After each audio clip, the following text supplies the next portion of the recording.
My name is Deji Adeleke. You are all welcome to our home. I'm the father of I have 5 children, 3 boys and 2 girls. David Adeleke, that you all know as Davido, is the baby of my family, is the last born.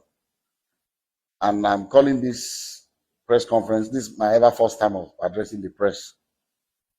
And for just one single reason. I'm not on the social media, but I'm sure those of you in the social media will have been inundated with all kinds of talks about almost every year this thing, keeps coming up regarding one little girl called Anulupo that lives in Ibadan. That Kemi has continually alleged that Kemi Olu lawyer has continually alleged that David is the father of the little girl. To start with, let me put it on record that I have 14 grandchildren, and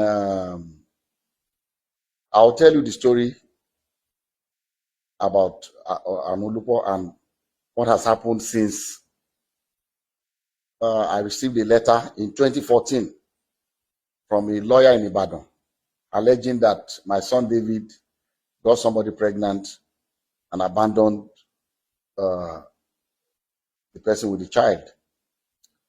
And I'll tell you what the actions that I took immediately and what. But the reason why I call this press conference is for us to address. I'm not even sure if it's legal for someone to impersonate a minor. This Kemi Olu lawyer has been after my son David for many years. Everything she says about David is always negative, trying to put him in bad light, with the public. This that I'm about to read to you is what I received from the sister to Anu's mom that lives in Abuja. I'm not going to mention her name, but she's in communication with me. When this happened, she was the first, because I'm not in the social media. She saw the thing that was supposedly written by her niece, and then she sent this to me. Say, "Good afternoon, sir. So I hope your day is going well. I just saw this on a blog post. I just wanted to clarify that the account is not run by me, Ayo, or my mom. The account is run by Kemi Olu lawyer, whom we have cut ties with years ago. I really do not know why she keeps posting these things, knowing fully well that we are no longer in communication. We have reached out to her several times to stop posting anything about Anu. I'm sorry if this embarrasses your family in any way." And immediately I saw this, I called David. I said, "David, have you seen anything in the social media?" He said a lot of things, that this woman has started again. And I've always told David to ignore this woman, because someone that her own son, her own biological son, has come out to the general public to say that it disowns her, she's no more her mom, she's crazy, she's that. So if her own son can say that about her, why should we bother about what she says about David? That was why I've always told him, just ignore her, and move on with your life. So when I received this, and I'm on YouTube, I've seen all kinds of things people have been saying, and I just said, look, maybe this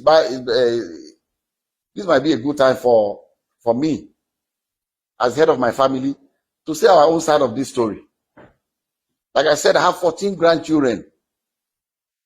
So what will one more do? Is it that I will not be able to afford to do things for her, or bring her into my family. But there's science, DNA. If you say you are my granddaughter, and the science has proven that you are my granddaughter, I will gladly accept her. So let me tell you the story of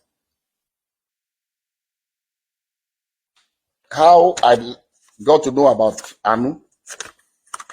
I received it. This is the document. I received this in the mail.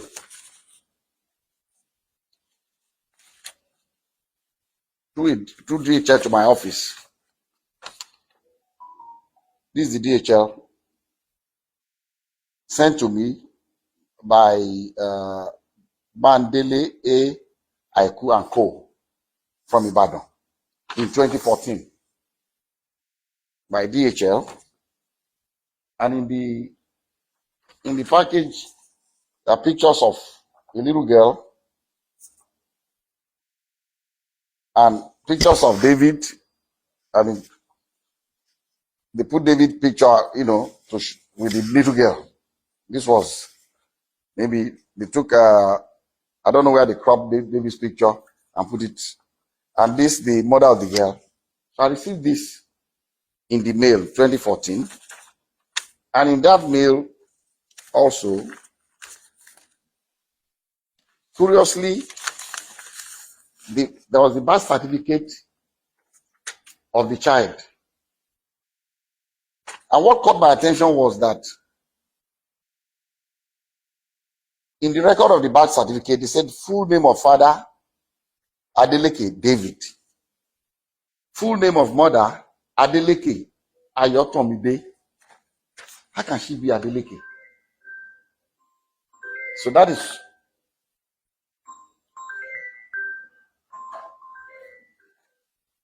that caught my attention.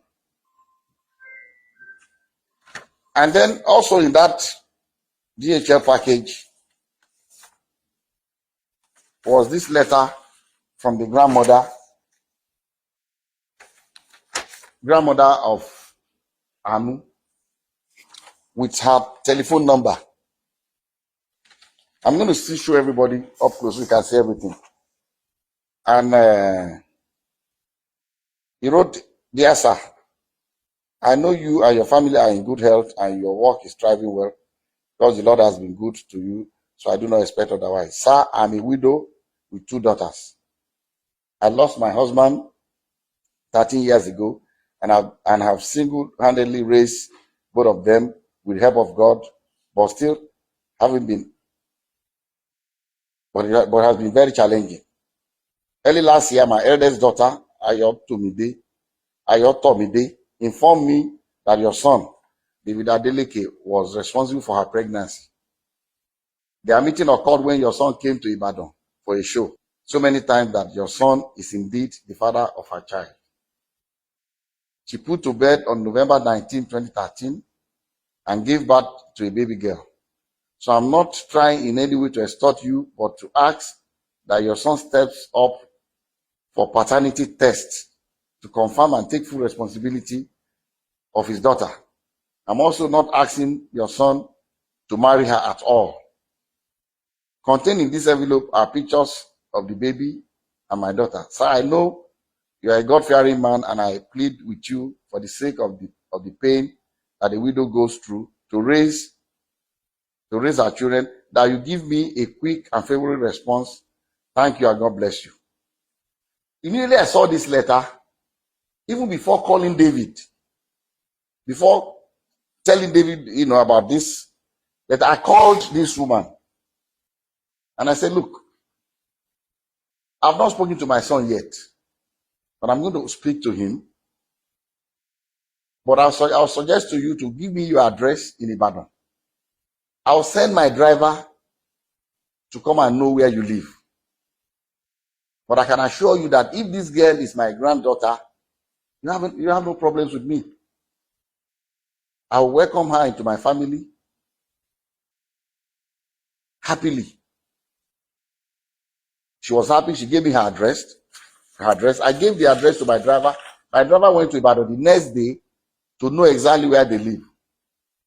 And I told her that, look, the hospital that I use in Lekki here is an Indian hospital, Vedic hospital.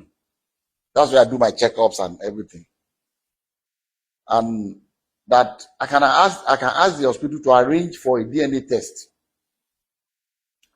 So when I went to the hospital, I went there myself. The hospital told me that they don't actually do the DNA test in house, but there's a clinic that they partner with that they will invite to take samples of both the child and the father. But these samples will be sent to South Africa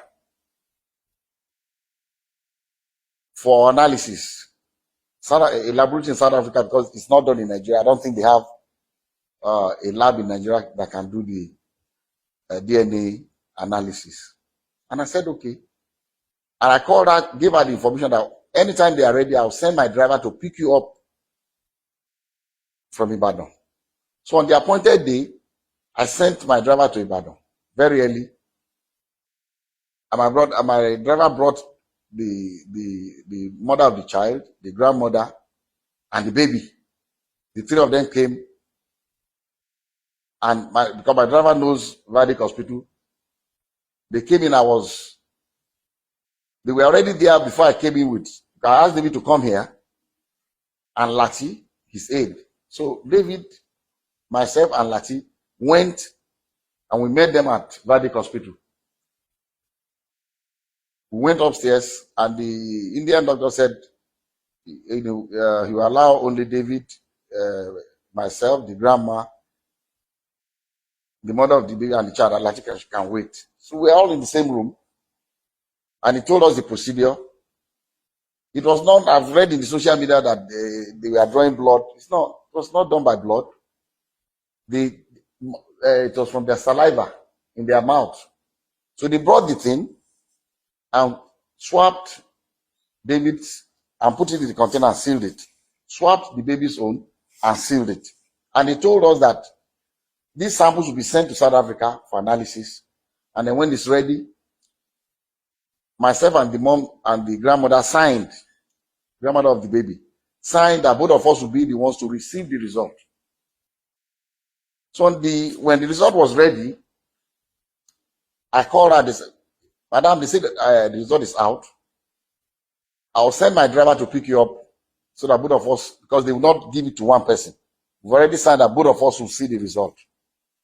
So we went and they opened the result before both of us. And, I'll read to you what, and I'm still going to show it to you. I'll show you all the other ones that we did also, but I can only show it to you, but I will not allow you to copy it because of one reason. Number one, it's very dangerous for someone's DNA profile to be in the public. Dangerous for David for one reason. Somebody can use it to frame him. If somebody commits a crime tomorrow and they say, they've taken sample of saliva or blood or whatever, or a sperm or what, in case of rape, and the police comes out to say this is the DNA profile of the person will go to jail. So I cannot share. I'll let you see it, but I will not allow you to copy his DNA. The portion that shows the result without the DNA profile, I'll show you can copy that. And at the same time also, I cannot legally share with you the DNA profile of that innocent little girl, Anu, because she's a minor and I don't have the permission of her parents to share her DNA. So we have to be very careful. But anyway, I'll show you the result for you to just see. And so they opened this was the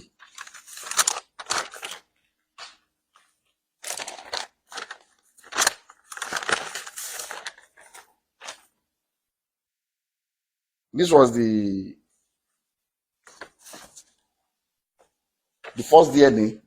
This is the original copy that I was giving one, and the grandma was giving another one. And at the end of the whole story, they wrote here that probability of paternity 0.00%. And the mom asked the lab guy that, what does this mean? He said, it means that David is not the father of this child. And she was really disappointed. She broke down. She was crying, the grandmother. And then, okay, I skipped a point. When we first got to Vadic Hospital with David, and David saw the girl, David told, he said, Daddy, I've never seen this girl before. And what I told David, I said, look, I don't want to listen to you. Whether you've seen her before or not, all I want is this DNA test. I don't want to know the story. I don't know what happened. I don't want to know. As if this girl is our child, I'm taking her. That was settled. And David was, asked the girl, have you seen it? I said, stop, don't talk to her. So that would be, it's like you're harassing her. Don't. So the girl was very quiet. Girl, she didn't say anything. She kept quiet. So we went. So the mom was disappointed, was crying that the result was not what she expected. And I told her, I said, look, people can make mistakes. Maybe they made a mistake in the lab. Maybe there's something. What I would suggest to you is, let us do 2 more tests. I'll advise that you please stay in Lagos for 1 week. I'll pay for your hotel. Since the baby is here, the mom is here, the 3 of you should stay. Find 2 more reputable places. I don't know where else. This is the only place I come that can do this DNA test in Nigeria. So that I can go there and do it before. So I give some money to my driver. Go and get the hotel. Make sure they are comfortable. Give them some money to keep. And if you want the driver to drive around 5